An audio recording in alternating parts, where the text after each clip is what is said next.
En los años 80 empiezan las primeras investigaciones sobre las migraciones internacionales y me propongo trabajar con la población senegambiana, que en ese momento era la mayoritaria en Cataluña y en España en general. Y en ese momento se trabajaban en los aspectos de integración en España y era a partir del tema legal, tener o no tener papeles, una vivienda digna y las condiciones laborales.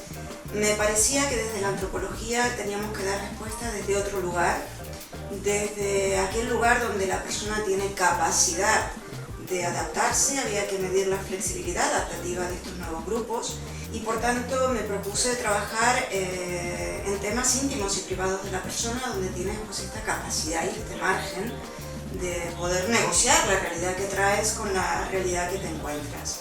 Y es así como se propone trabajar el tema de la salud sexual y reproductiva y el tema de la alimentación. Si bien la investigación nace en el año 87, es después de 2 años de trabajar con esta migración en el Maresme catalán que se propone un viaje al origen, a Senegal, Gambia y también Guinea-Bissau, para ver de dónde vienen, quiénes son, quién es un mandingo, un fulo, un sarajule, un wolof, ver qué interrelaciones históricas tienen entre ellos, ver la diferencia rural-urbano, si la migración es un factor de selección en sí mismo y sobre todo empezar con una mirada de género y ver qué pasa con las mujeres que están allí, mujeres que empiezan a venir a través de un proceso de reagrupación familiar inducido a partir de la migración del marido y es así como se empieza a trabajar desde una perspectiva innovadora en ese momento que bueno, pues se llamó bipolar, origen y destino y que hoy se llama transnacional.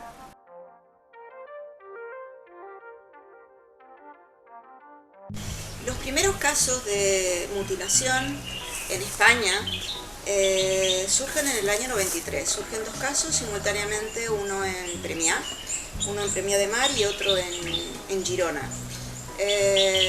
Bueno, se repite la metodología que estaban usando en Francia, que era traer una de las mujeres que circuncida del poblado, se reunían varias niñas, segunda generación, se traía una mujer del poblado y circuncidaba a las niñas que estaban pues, en ese territorio. Y esto es algo que se venía haciendo en Francia durante mucho tiempo.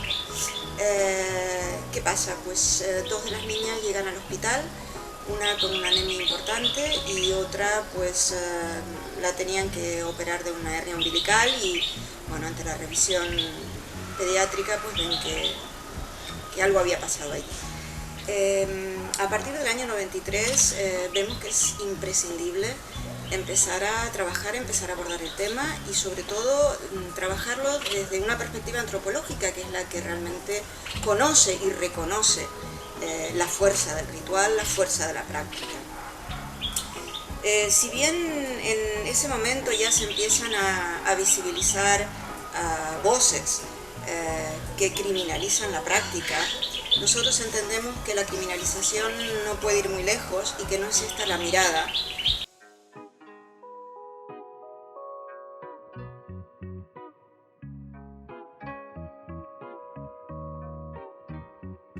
Hablando con los jóvenes te dicen que desde aquí pueden hacer proyectos.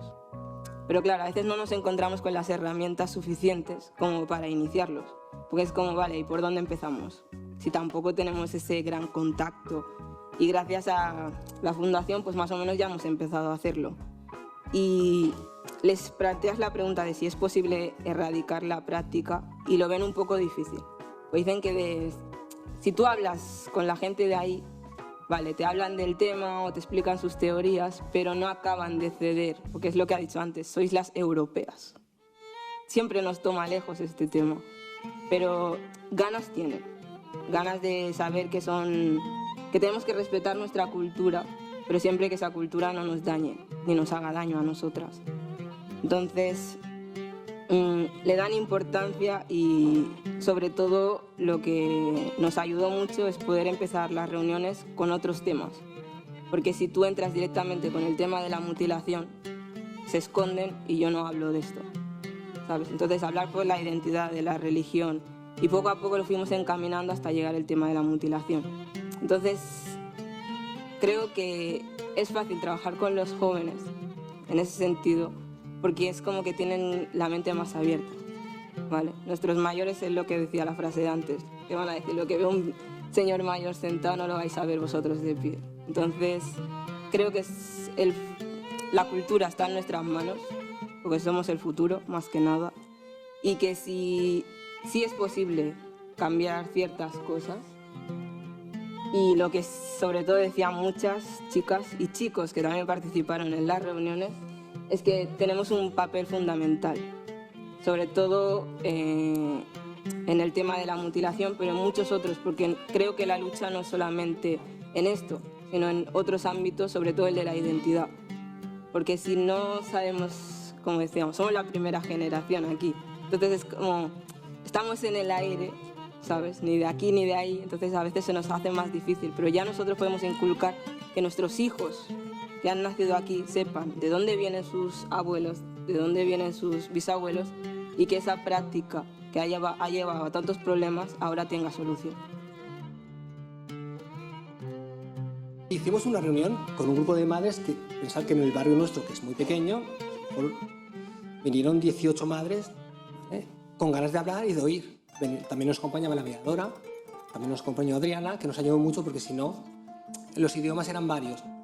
Y se generó una sesión muy interesante, en las que ellas nos dijeron de qué querían hablar. Y es verdad, como ha dicho compañera, no les interesaban muchos temas de salud, no les interesaban muchos temas de ayudas económicas, no. Querían hablar de la crianza de sus hijos, de afectividad, de la adolescencia. Les preocupaba muchísimo, muchísimo qué hacer con sus hijos adolescentes que aquí estaban estudiando y comenzaban a faltar al colegio, tenían malas notas. ¿Qué hacían con ellos? Vamos a montar unos grupos para trabajar con ellas lo que nos están pidiendo. Aquí le pedimos soporte a la mediadora del Civils, Sally, que hoy no ha podido venir, pero nos apoyó mucho y estuvo presente en todas las sesiones de trabajo y ya iba conociendo y vinculada a muchas familias de territorio que ya las conocía. Y ella ha sido un eslabón muy importante en todo este proceso. A las escuelas, porque ofrecieron el espacio, y las familias, porque ya las conocían. Y tenemos unas escuelas muy implicadas en el territorio, porque la verdad, tenemos escuelas que un tanto por ciento muy elevado de menores son subsaharianos y tienen el problema. Y lo quieren trabajar, pero desde la parte positiva de vinculación. Se habían hecho talleres anteriormente para trabajar pues, el respeto de la mujer, de alimentación, de educación, de muchos temas, y habían venido estas madres. Se abordaron las sesiones, se hicieron dos grupos, uno en una escuela, la Nessa Mengol, y otro en una segunda escuela, el Joan Muñoz. Y en estas sesiones se habló pues, de estos temas, de afecto, de normas, de resolución de conflictos, del tiempo en familia, y la verdad que las madres, cuando acabaron las 5 sesiones que hicieron con cada grupo, querían más.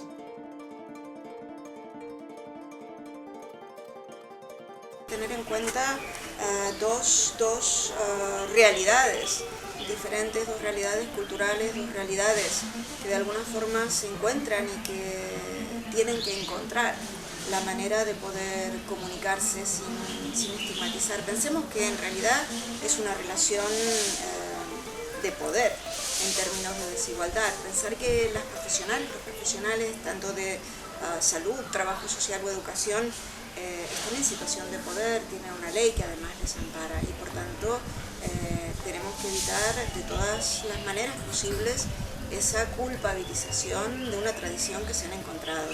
Creo que es importante entender que las mamás y los papás, las familias, creen que están haciendo lo mejor por estas hijas, porque es esto lo que les han enseñado.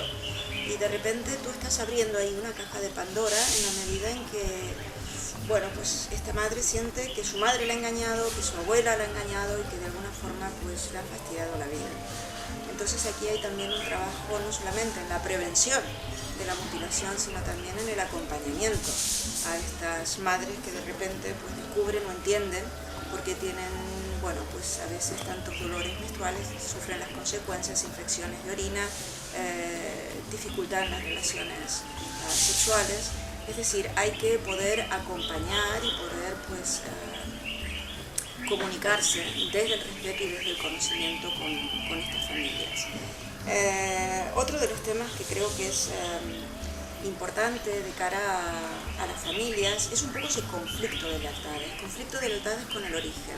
A medida que transcurren los años, ahí hay como una especie de de afianzar ventajas y disminuir desventajas. A medida que la prole crece, que los hijos y las hijas crecen, pues se dan cuenta que tienen mayores posibilidades de futuro en España que volviendo. Ellos también se van haciendo mayores y ven que tienen mejores servicios médicos, y por tanto ahí hay un conflicto de lealtades con el origen, y entienden que bueno, quizás poder anexar las niñas al grupo secreto de las mujeres, aunque sea solamente en la forma anatómica, es una marca que llevan de por vida y que anexa al grupo de por vida. Entonces aquí tenemos ese conflicto de lealtades por un lado, y conflicto también a nivel de segundas generaciones. Pensar que por un lado tenemos el grupo de referencia y el grupo de pertenencia. Generalmente nuestro grupo de pertenencia es nuestro grupo de referencia. En el caso de estas segundas generaciones, su grupo de pertenencia no es su grupo de referencia. Aquí es interesante ver de qué forma hay no solamente problemas intergeneracionales que todos hemos tenido con nuestros padres, sino que a las cuestiones intergeneracionales se suman las cuestiones interculturales.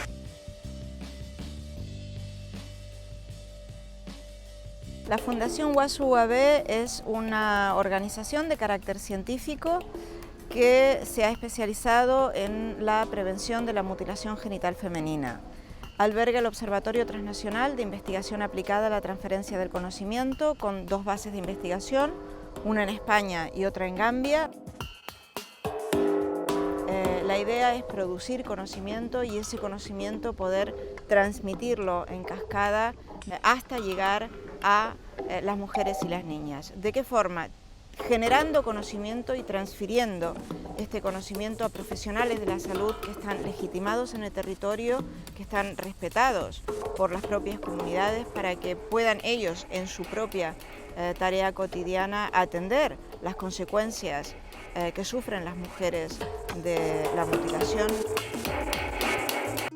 ¿Cómo traducimos todo esto en acciones? Pues en primer lugar lo que hacemos es investigar nuevas tendencias de la práctica, también intentar saber qué impacto tienen determinadas acciones tanto en origen como en destino, también saber qué es lo que saben, qué es lo que piensan a distintos agentes implicados en esta prevención y en esta atención, ya sean profesionales como también ahora recientemente pues nos interesa saber qué es lo que saben o opinan pues, los hombres. En segundo lugar, diseñamos diagnósticos a distintos niveles territoriales, ya sea municipal, autonómico o estatal. Asesoramos a las administraciones públicas, como por ejemplo los ayuntamientos, para que creen programas que sean holísticos y que integren a todos los agentes, a la vez que también asesoramos directamente a los profesionales de todos los ámbitos, salud, servicios sociales, educación y recientemente también ámbito jurídico y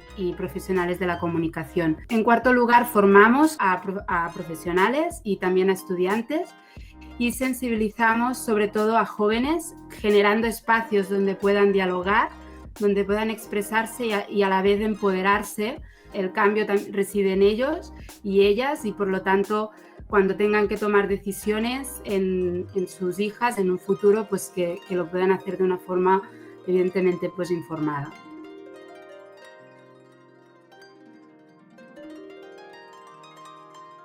Todavía nos falta tenerlo dentro de los currículums de los pregrados. Somos un pequeño territorio, somos un pequeño equipo sociosanitario y lo que vemos es que lo que hace falta es ponerse de acuerdo, pero arriba, ¿vale? No sé quién, pero abajo lo que llega poco y en gotas, ¿vale? Y entonces necesitamos más, porque queremos trabajar, estamos implicados todos, pero hace falta crear grupos de mujeres subsaharianas que puedan ser referentes en el territorio y no los tenemos, ¿vale? Necesitamos material para trabajar, profesionales especializados, equipos que puedan trabajar este tema. Tampoco hace falta gran cosa. Con 2 personas se monta un equipo. Si es que no hace falta en Sabadell, con eso ya estaría montado. Y con el soporte de madres subsaharianas que trabajen en la comunidad, que vayan poco a poco trabajando el camino, no hay que entrar a saco con la mutilación genital femenina, sino darles soporte, ayudarlas, entenderlas y acompañarlas.